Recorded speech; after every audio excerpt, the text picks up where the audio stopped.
പേര് ആരോമൻ. രാവിലെ കഴിച്ചു. അമര.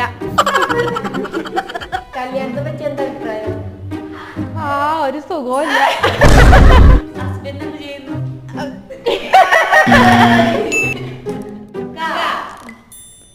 എങ്ങടാ പോയെ? കൊച്ചി. കാർത്യായനി. കാർത്തികന്റെ വീട്ടിൽ ആരൊക്കെയുണ്ട്? കാക്കു. കാക്കൊക്കെ അവിടെ അല്ലേ?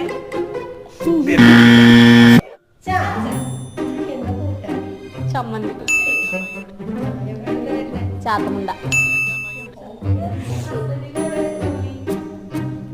പോയി